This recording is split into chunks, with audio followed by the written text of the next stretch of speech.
pantry.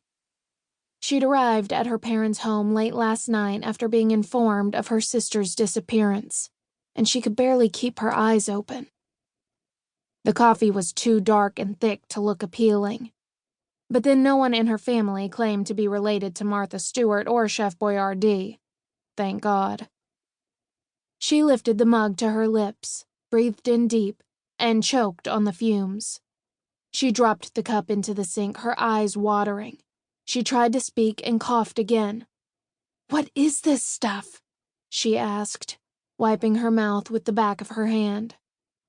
Her mother breezed in, her long black hair flowing to her waist behind her, and kissed Ariana on the cheek. "It's brake fluid." Ariana sighed. Yet another perfect example of why she'd avoided bringing friends home when she was a teenager. Her mother patted her shoulder. "It wasn't meant to be tasted." "Then what's it doing in the coffee pot?" "We were out of Tupperware." Of course. Ariana's eyes began to tear again. "Give me a tissue, please." A hand reached out and waved a handkerchief in front of her eyes. "Thanks." As Ariana blotted the tears, she looked over her shoulder and into the eyes of a real, live monkey. In any other home, she'd have jumped back in fright. "Who does the chimp belong to?" she asked, resigned. "Not a chimp, a capuchin," Aunt Dee explained as the small monkey jumped down from the counter and scampered to the middle of the room. "If you recall, Great Aunt Deliria was engaged to a monkey. This could be a long-lost relative." She swept her hand wide in a grand gesture and pointed to the animal, who was now sitting on the kitchen floor and unceremoniously playing with both feet.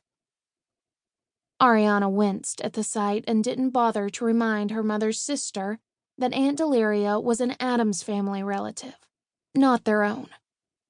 The presence of the animal who resembled the monkey on the television show Friends spoke for itself.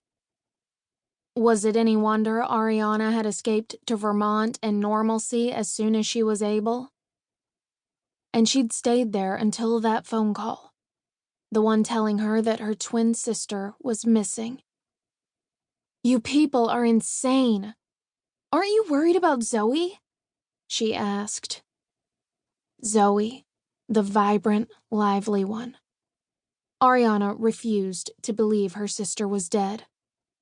According to documented studies, Ariana should have felt her death the moment her twin left this earth. She'd known the moment Zoe broke her leg when they were 7. Surely Ariana would sense her death now. She didn't, and her heart insisted Zoe was still alive. She had to be, or Ariana's chance to make amends would be gone along with her. At the mention of Zoe's name, silence had descended in the kitchen and lasted long enough for Ariana to grow increasingly uncomfortable. And guilty. Of course they were worried. Despite the hustle of daily activity, Ariana had felt the pall of Zoe being missing, and when they thought no one was looking, she'd caught a look of sadness in each of her relatives' eyes. Finally, Nicholas rose from his seat and hugged Ariana. "It's okay," he said, his hold on her tight. "It is just that we agreed not to discuss Zoe until she walks in the door, safe and well. And she will," her mother added with certainty. "Until then, it's business as usual. And wait until you hear what new business we have planned." Ariana wasn't interested in their newest scam. But those words of normalcy, at least by her family's standards, along with the scent of her father's aftershave, reassured Ariana as it had when she was a child. Until he spoke. "Don't worry about your sister. Zoe's strong. After all, she's an Addams." Which was enough for Ariana. "I need some air." She stepped outside and left behind the commotion which had begun again.